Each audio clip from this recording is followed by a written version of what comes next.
Tu sais quoi? On sait faire des interpolations polynomiales.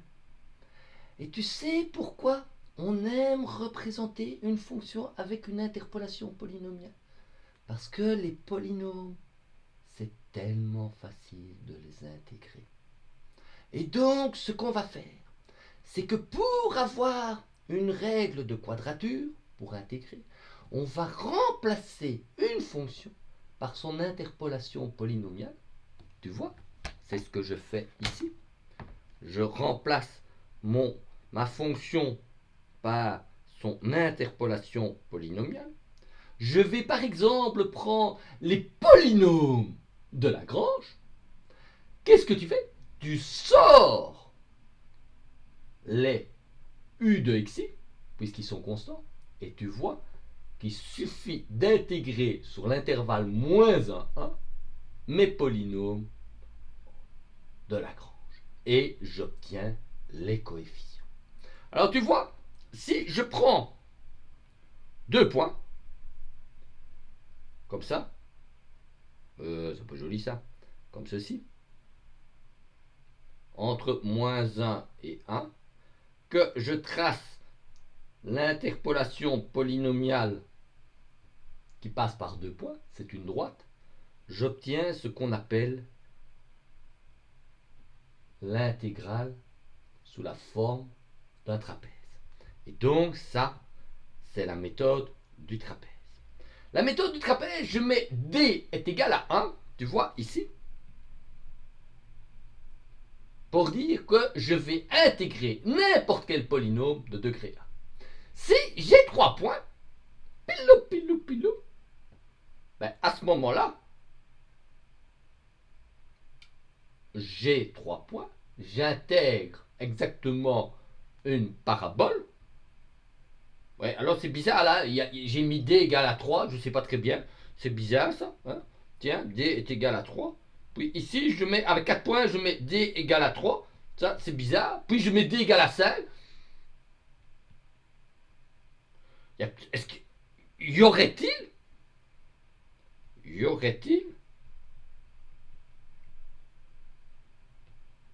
une erreur dans mes grandes formules de Gargamel? Non. Vous allez voir que c'est bien correct. Et c'est bien ça. Quand je prends 3 abscisses, j'intègre parfaitement n'importe quel polynôme de degré 3. Quand je prends 4 abscisses, j'intègre exactement n'importe quel polynôme de degré 3. Quand je prends 5 abscisses, j'intègre parfaitement n'importe quel polynôme de degré 5. Et tu vois tout de suite qu'on appelle la méthode de trapèze, la méthode de Simpson, et tu vois qu'avoir 3 ou 4 abscisses, bah, ça donne le même degré de précision. Ça veut dire que rajouter un 4e point, ça a l'air totalement inutile. C'est bizarre. C'est pour ça qu'il n'y a personne qui a voulu donner son nom à la méthode à 4 points, parce que c'est une méthode qui ne rapporte rien de plus que la méthode de Simpson. Et donc, personne ne voulait avoir cette méthode de merde. Donc, on l'a appelé Simpson 3 huitièmes, parce qu'il y a un coefficient 3 huitièmes. Bon, là, évidemment, tu vas me dire, oui, mais comment on a trouvé les formules du grimoire de Gargamel? Parce que là, je t'ai donné la formule. Ben, tu vas voir, ce n'est pas bien compliqué. Donc, ce qu'on fait, c'est on intègre sur l'intervalle standard. Alors, comment est-ce que tu fais ça? Regarde bien. Tu te concentres, Vincent. Ça va être chaud à mort. On se concentre, les enfants. Pilou. Tu es ready, boy? You ready, girl? Ouais.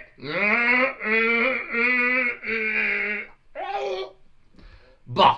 Alors, il paraît que le son n'est pas toujours top.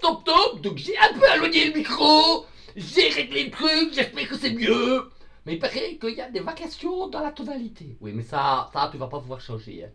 J'espère un jour, après la fin du confinement, engager un ingénieur du son. Mais il m'a dit, oui, c'est compliqué parce que il y a les aigus et puis les trucs et tout ça. Bon, donc, revenons à nos moutons. Nous allons donc, considérer que nous intégrons sur l'intervalle standard. Donc, tu traces une droite comme ça. Non, pas en rouge, c'est pas beau. On va la faire en noir. Yabilou, comme ça. Ok. Donc, tu veux intégrer entre moins 1 et 1. tu vas choisir 3 points, donc moins 1, 0 et 1. Tu vas calculer 3 valeurs de la fonction comme ça. Ok. Et ces hauteurs, je vais les indiquer comme U-1, U0 et U1. Tu vois que je fais un peu des notations paresseuses. Je donne comme indice pour mes variables la position. Ça évite de dire que le nœud 0 se situe en moins 1, le nœud 1 se situe en 0 et le nœud 2 se situe en 1. C'est tellement plus facile de dire que c'est le nœud moins 1, 0, 1. Pilou, pilou, pilou. Alors évidemment, par 3 points passe, tu te souviens, un et un seul polynôme de degré 2. Donc je trace ma petite parabole. Pirlo, pirlo, pirlo, pirlo. On trace la parabole, les enfants. Voilà ma parabole. Bidou, bidou. Voilà. Et ça, c'est ma parabole que je vais appeler UH de X. Ok. Et l'idée de base est donc bien d'intégrer ce qui est sous la parabole, qui est donc une estimation de l'intégrale de la fonction exacte. Alors la fonction exacte, on la connaît pas. Hein. Fonction exacte, c'est un truc comme ça. Pirlo, bio, bio, la, bata, bata, par la ça c'est U. Ok. Et donc tu vois que ce qui est sous la courbe rouge est approché par ce qui est sous la courbe bleue. T'as compris, hein? Oui, c'est pas compliqué. Ok. Donc, la méthode de Simpson. La méthode dite de Simpson, c'est la suivante. Voilà la méthode de Simpson. C'est j'intègre IH est égal à U moins 1, l'intégrale du polynôme de Lagrange associé à moins 1. Alors là, oh là là, pile, tu te concentres. Donc l'intégrale de moins 1 à 1. Donc le polynôme de Lagrange, il doit s'annuler en 0, il doit s'annuler en 1, et il doit valoir 1 en moins 1. Moins 1 fois moins 1 moins 1, ça fait moins 1 fois moins 2, ça fait 2, donc tu divises ça par 2. Ok. Plus, tu te concentres, plus U0, l'intégrale entre moins 1 et 1 du polynôme de Lagrange qui est associé à 0, donc ça c'est x moins 1, x plus 1, ça s'annule bien en moins 1 et en 1, en 0 ça fait moins 1, donc tu divises ça par moins 1, plus U1, l'intégrale du dernier polynôme, et celui-là c'est quoi? Pirlou, c'est de moins 1 à 1, de x sur x plus 1, ok, que tu divises par 2. Ok, donc ceci, c'est phi moins 1 de x, ceci, c'est phi 0 de x, celui-là, c'est phi 1 de x. Ok, et donc ça, c'est une fonction qui est comme ceci, comme ça. Celle-là, c'est une fonction qui est comme celui-là. Et celui-ci, c'est une fonction qui est comment? Pilou, comme ceci. Ok. Et donc, pour obtenir les poids W-1, W0 et W1, il faut calculer 3 polynômes. Alors ici, je vais t'expliquer survival tip, le truc qui te sauve. Tu vas découvrir que dans tes études, souvent, on te demande d'intégrer des polynômes. Hein? Et alors on te dit, ouais, c'est facile. Hein? Les assistants vont te dire, oui, il y a moyen d'utiliser Simpy. Oui, mais d'accord, mais si tu es le jour de l'examen et que tu n'as pas Simpy sous la main, tu dois quand même le faire. Donc, on doit intégrer le premier phi-1. Et tu intègres ceci. Regarde bien. Tu intègres donc x fois x, ça fait x carré sur 2, moins x sur 2. Alors, tu vas me dire, c'est piece of cake. Avant de faire le calcul, on va faire un petit dessin. Regarde, le premier terme, c'est ça. Et le deuxième terme, c'est une droite qui descend, c'est ça.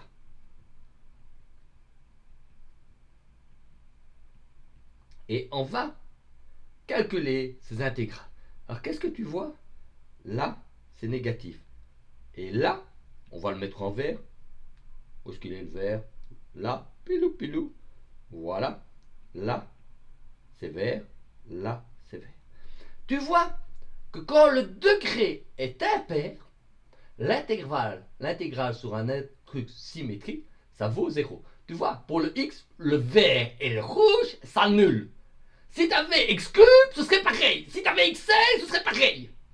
Et tu vois que quand tu as un polynôme quelconque, la moitié des termes, entre autres tous les termes impairs, l'intégrale vaut 0. Ça veut dire que ça sert à rien de calculer la primitive, de calculer tous les termes. Ça sert à rien. Ça vaut... Alors tu vas dire, oui, mais moi j'aime mieux les calculs. Mauvaise idée. Parce que ça te va prendre 2 fois plus de temps pour les calculs, sachant que le jour de l'examen, tu as trop peu de temps, donc tu calcules 2 fois trop de trucs, donc tu n'arriveras pas à la fin de l'examen. En plus, en se calculant ces trucs inutiles, tu vas faire des erreurs de calcul, oui, parce que le stress, le temps limité, tous ces machins-là, tu vois, j'ai raté, et tu vas te planter. Donc, écoute, le truc garanti du professeur Kassou, je moet integreren un polynôme. Tu n'intègres que, sur un intervalle symétrique, que les termes pairs. Donc, on fait ça, pilou pilou. Donc, tu as ici x cube sur 6 plus l'autre terme, hein, comme dirait Kevin. Ouais, on en a rien à bleu. Ok, ok, ça fait moins 1 à 1. Ça fait 1 sixième plus 1 sixième. Ça fait 1 tiers. Ouais, tu te dis maintenant j'ai compris le truc, je vais faire le deuxième truc. Ça c'est quoi? Ça c'est x carré sur plus moins 1 fois moins 1. Hein? Ah ouais, x carré moins 1. Et là, tu as deux termes de degré pair. Ouais, pas de chance. Tu es obligé de calculer les deux. Et on ne gagne pas à tous les coups. Hein. Donc ça fait moins x cube sur 3 plus x de moins 1 à 1. Ça fait moins 2 tiers plus 2. Donc ça, c'est égal à 4 tiers. Et puis tu dois faire la dernière. Et regarde bien la dernière. Regarde bien la dernière. Tu vois cette intégrale-là? Et tu vois cette intégrale-ci? Elles sont parfaitement symétriques. Hein? Donc le dernier terme, l'intégrale, elle vaut un tiers aussi. Alors tu peux faire 2 fois le calcul, et si tu n'as pas la même valeur, tu es dans la choucroute. Parce que je vais te dire un truc. Calculer des règles de quadrature avec des polynômes, c'est une question facile. Qu'on pose souvent, on appelle ça un tuyau en méthode numérique. Et alors, si tu te trompes, ben, c'est foutu évidemment. Donc on trouve la règle de Simpson. Et tu vois que la règle de Simpson, c'est IH est égal à U moins 1 plus 4U0 plus U1, le tout divisé par 3.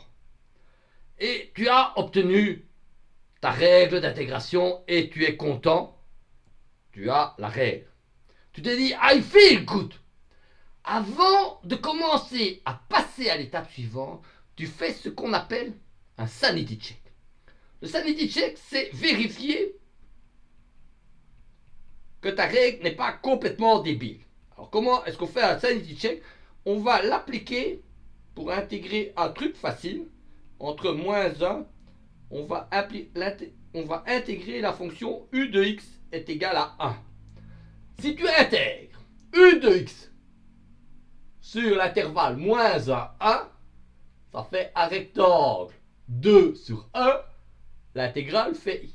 Et donc tu regardes si la fonction satisfait le sanity check. Alors, regardons si ça satisfait le sanity check. On a le petit monstre qui est ici, pilou pilou pilou, et il va appliquer le sanity check avec moi. Tu prends 1. U1 vaut, U moins 1 vaut 1. 1 plus 4 plus 1, ça fait 6. Tu divises 6 par 3, ça fait 2. Wouah! You are the king! Le sanity check est sûr! tu sens que c'est bon, tu te dis, cette fonction fonctionne à mort. Ok, t'as compris comment obtenir les formules, les quadrats. T'as vu un it's piece of cake. It's unbelievable. I don't screw. It's hard, it's so crazy. Donald Trump est capable de le faire. Ouais. Ah, unbelievable. So nice. Pilou. Donc tu vois ce que j'ai fait?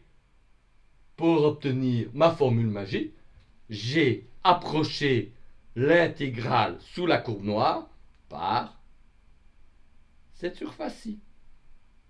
Tu vois aussi tout de suite ce qu'est l'erreur d'intégration, c'est ces valeurs-ci.